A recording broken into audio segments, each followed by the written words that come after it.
नमस्कार दोस्तों, कैसे हो आप सब। छत्तीसगढ़ लोक सेवा आयोग द्वारा राज्य सेवा परीक्षा 2022 के लिए नोटिफिकेशन जारी कर दिया गया है। दोस्तों, इस नोटिफिकेशन के अनुरूप प्रारंभिक परीक्षा की संभावित तिथि 12 फरवरी 2023 है। इस दिन आपका एग्ज़ाम सुबह 10 बजे से 12 बजे तथा दोपहर 3 बजे से 5 बजे के बीच आयोजित किया जाएगा एवं नोटिफिकेशन के हिसाब से मुख्य परीक्षा की संभावित तिथि 11, 12, 13 एवं 14 मई 2023 है। इस प्रकार से लगभग 3 माह का समय आपके लिए प्रारंभिक परीक्षा एवं मुख्य परीक्षा के बीच में दिया गया है। दोस्तों, इसके बाद नोटिफिकेशन में हमें जानकारी दी गई है कि कब से ऑनलाइन आवेदन शुरू हो रहे हैं या कब से आप इस परीक्षा के लिए फॉर्म फिल कर पाएंगे। तो दोस्तों, 1 दिसंबर 2022 से 20 दिसंबर 2022 तक आप छत्तीसगढ़ राज्य सेवा परीक्षा 2022 के लिए ऑनलाइन आवेदन कर सकते हैं। इस बात को भी आप ध्यान रखें।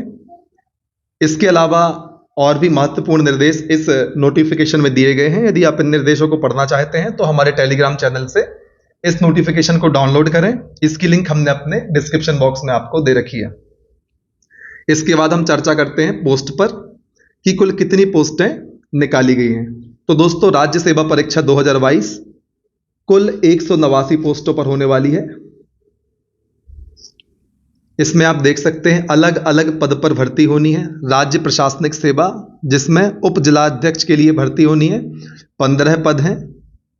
छत्तीसगढ़ राज्य वित्त सेवा अधिकारी के 4 पद हैं। इस प्रकार से आप अलग अलग पदों पर रिक्त पदों की संख्या को देख सकते हैं।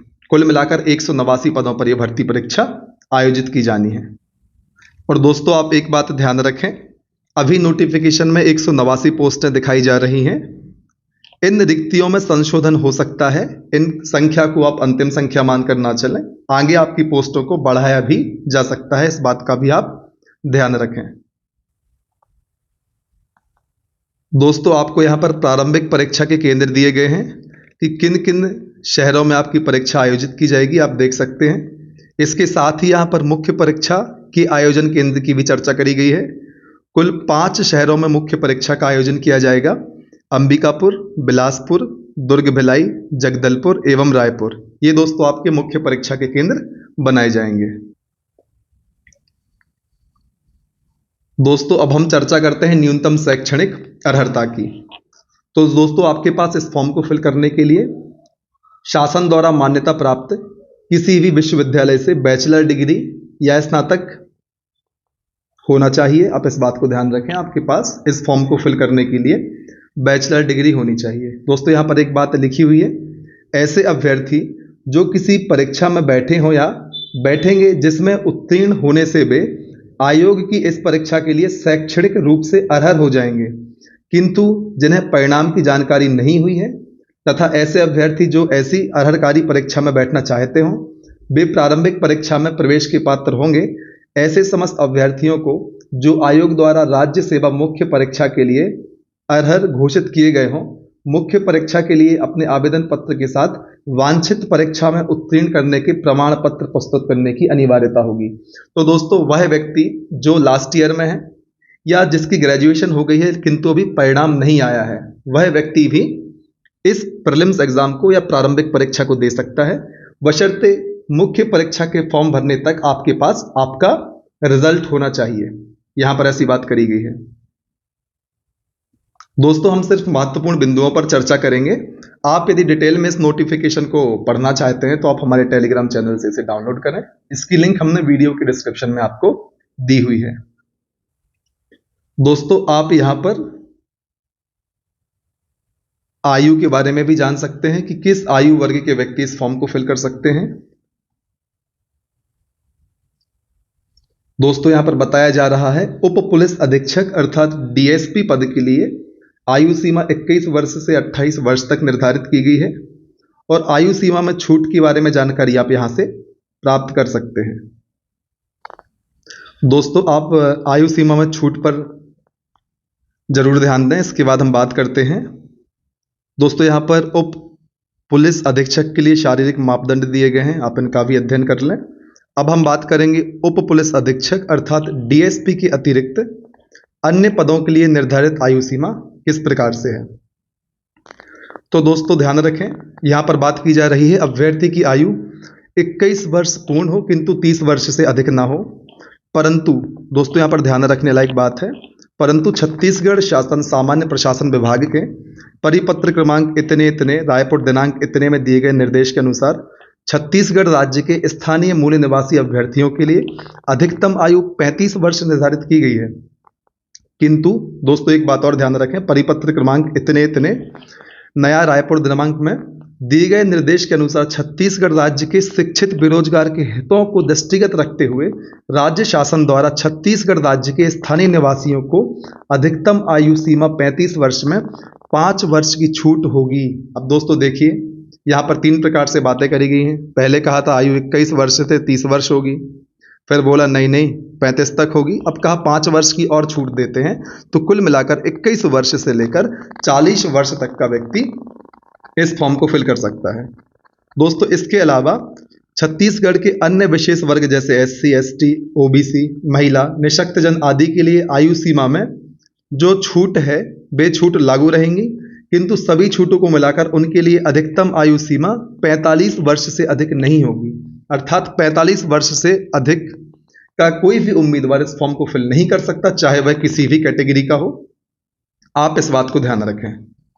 तो दोस्तों अब तक हम बात कर चुके हैं कब से फॉर्म भरना चालू होना है, कब एग्जाम होना है, आयु सीमा कितनी निर्धारित करी गई है, इन सभी बिंदुओं पर हमने बात कर ली है।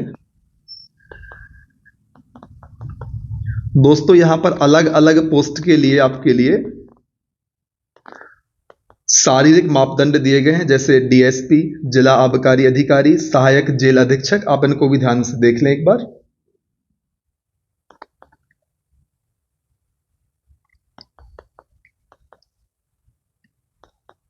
दोस्तों अब हम बात करेंगे आपके लिए परीक्षा शुल्क कितना रखा गया है। आवेदन शुल्क इस एग्जाम के फॉर्म को फिल करने के लिए कितना रखा गया है।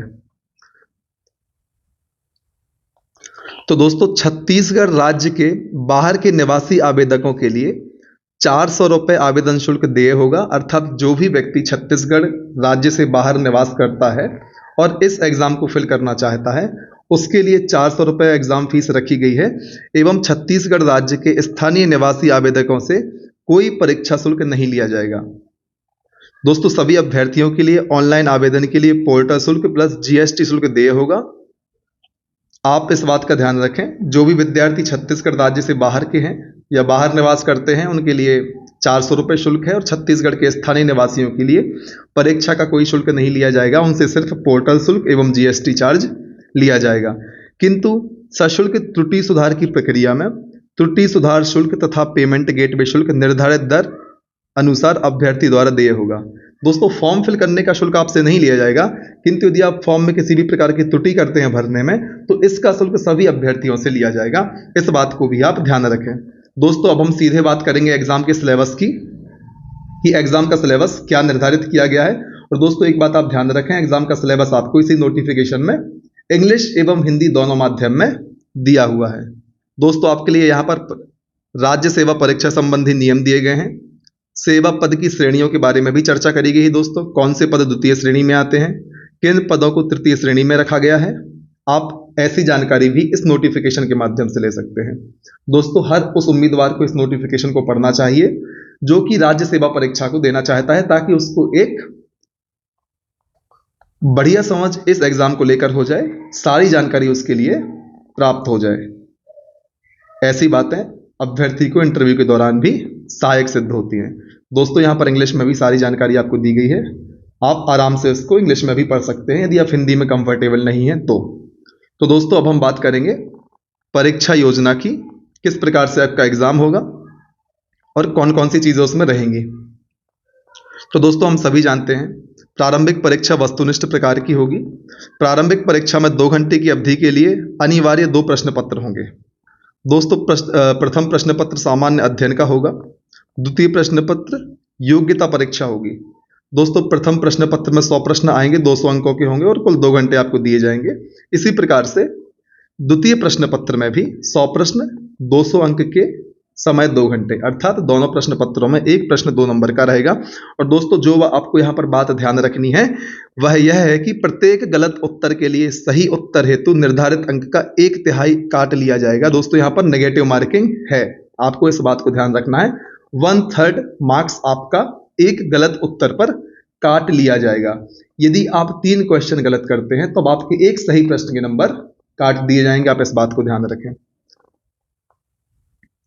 दोस्तों अब यहाँ पर न्यूनतम अर्हता अंक दिए गए हैं। अनारक्षित वर्ग के अभ्यर्थी को न्यूनतम 33% अंक तथा आरक्षित वर्ग के अभ्यर्थी को न्यूनतम 23% अंक प्राप्त करना अनिवार्य होगा, आप इस बात को ध्यान रखें। और एक बात और आपको यहाँ पर दी जा रही है कि द्वितीय प्रश्न पत्र योग्यता परीक्षा अर्हकारी प्रकृति की होगी, अर्थात क्वालिफाइंग होगी अपने नेचर में। दोस्तों इस प्रश्न में अभिप्राप्त अंकों को मुख्य परीक्षा हेतु अभ्यर्थी के चयन के लिए प्रावीण्य सूची तैयार करते समय नहीं जोड़ा जाएगा। प्रथम प्रश्न पत्र सामान्य अध्ययन की प्रावीण्य सूची के आधार पर मुख्य परीक्षा के लिए अभ्यर्थियों का चयन किया जाएगा। तो दोस्तों आप ध्यान रखें, द्वितीय प्रश्न पत्र जिसको योग्यता परीक्षा कहते हैं वह क्वालिफाइंग नेचर की है। प्रथम प्रश्न पत्र अर्थात सामान्य अध्ययन के नंबरों को ही आधार बनाकर आपकी मेरिट तैयार की जाएगी और मुख्य परीक्षा के लिए आपका चयन किया जाएगा। इसी प्रकार से दोस्तों मुख्य परीक्षा एवं साक्षात्कार के बारे में भी जानकारी दी गई है, जिसको हम अलग से वीडियो के माध्यम से चर्चा करेंगे। फिलहाल हम प्रीलिम्स एग्जाम पर फोकस करते हैं। अब हम बात करेंगे सिलेबस की। तो दोस्तों ध्यान रखिए, परिशिष्ट 2 में जब आप आते हैं, पेज नंबर हम यहां पर देख लेते हैं किस पेज में, पेज नंबर 23 पर जब आप नोटिफिकेशन के आएंगे तब आपको प्रारंभिक परीक्षा एवं मुख्य परीक्षा का सिलेबस हिंदी एवं इंग्लिश दोनों लैंग्वेज में मिलेगा, आप इस बात को ध्यान रखें। प्रश्न पत्र एक सामान्य अध्ययन के लिए दोस्तों जिसमें 100 प्रश्न होंगे और 200 अंक के होंगे और 2 घंटे आपको मिलेंगे। दोस्तों इसमें भाग 1 तथा भाग 2 से 50-50 प्रश्न दिए जाएंगे।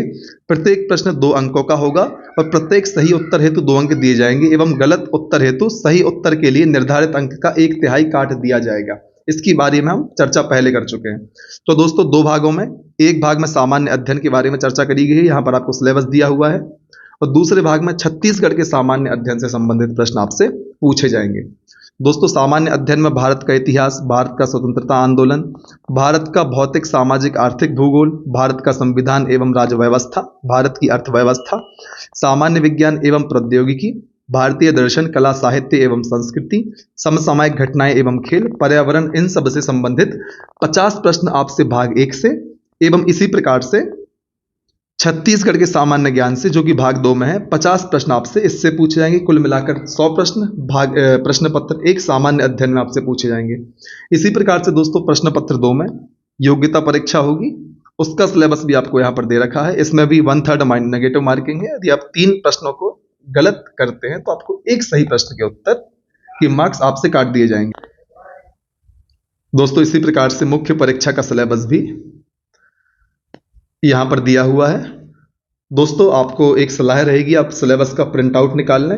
इवन आपको एक बार सारा नोटिफिकेशन पूरा कंप्लीट पढ़ना चाहिए, साथ ही साथ आप सिलेबस का प्रिंट आउट निकालें। सिलेबस का एक एक शब्द आपको पता होना चाहिए जो कि आपके लिए इस नोटिफिकेशन के प्रश्न क्रमांक 23 से शुरू होता है। दोस्तों इसको आप हमारे टेलीग्राम चैनल से डाउनलोड कर सकते हैं, आप छत्तीसगढ़ पीएससी की साइट से भी इसको डाउनलोड कर सकते हैं। दोस्तों इस प्रकार से हमने सभी महत्वपूर्ण बिंदुओं पर चर्चा कर ली जो कि आपके लिए मुख्य रूप से प्रारंभिक परीक्षा के लिहाज से काफी महत्वपूर्ण है। यदि आप डिटेल में इस पीडीएफ का अध्ययन करना चाहते हैं तो आप इसको डाउनलोड करके इसका अध्ययन कर सकते हैं। आप छत्तीसगढ़ पीएससी की वेबसाइट पर जाके इसे डाउनलोड कर लें, या फिर वीडियो के डिस्क्रिप्शन में हमने अपने टेलीग्राम चैनल की लिंक आपको दी हुई है, आप वहां से इस नोटिफिकेशन को सीधा डाउनलोड कर सकते हैं। तो दोस्तों बने रहें हमारे साथ, लगातार मेहनत करते रहें, तब तक ना रुकें जब तक कि आपको आपकी मंजिल प्राप्त नहीं हो जाती। जय हिंद।